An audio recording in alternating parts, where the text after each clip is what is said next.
बाबूजी। तू त्रिभुवन के छोड़ के वो रामपुर वाला लिखवा के साइकिल पर काहे बैठलू? ना ना मामा जी, हम नहीं के बैठनी। वो चिरकुटवा हमरा के बुलेट से उठा के साइकिल पे खींच लेलस। पूछी त्रिभुवन से, हम झूठ कहता नहीं। तो साइकिल से कूद भी तो सकत रहलू ना। अरे तो हम भी तो रवा से कहले रहे ना, ओकर चक्कर में मत रह। सामने देखो सामने देखो। साइकिल रहल, हाथी पर तो ना बैठल रहलू। देखा बिटिया, बचपन में तहार बाबूजी या माई के गुजरला के बाद हम ही बानी जे तारा एजा ला के पालनी पोसनी इतना बड़ा कईनी हा। अब तहार शादी की जिम्मेदारी भी हमार बा। देखा बिटिया, तारा के हम जितना प्यार करे नी ओकरा से कम हम त्रिभुवन के प्यार ना करी। काहे कि त्रिभुवने बाड़े जौन रामपुर के भानु प्रताप पहलवान के पटक के ओकर टांग तोड़ के हमारी टूटल गर्दन के बदला लिहले।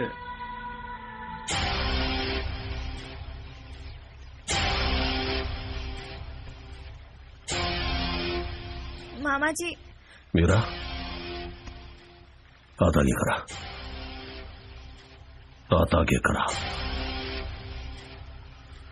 मेरा सगाई की अंगूठी के ना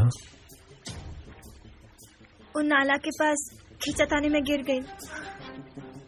अरे 20,000 की अंगूठी साइकिल वाला के चक्कर में नाला में गिरा दिलू।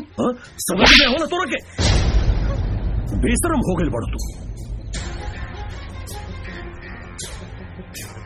मामा जी, ये रवा सामने हमरा के थप्पड़ मारलन, रवा कुछ ना बोलनी। हाँ तो का का कही? जब मेहरारू गलती करी तब मर्द ओकरा मारबे नु करी। तारो मामी की गलती पर हम मारत रहनी है। चल जा अंदर, आज के बाद ही सब मत करियो। चल जा।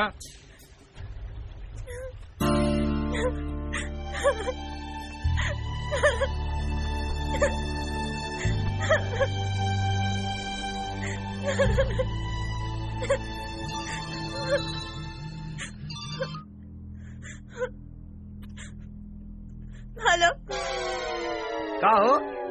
काहे बुलखा क्यों बतारू? बुझाता कि दबा के दवा पानी मिलल बका। मिल गल सबूत।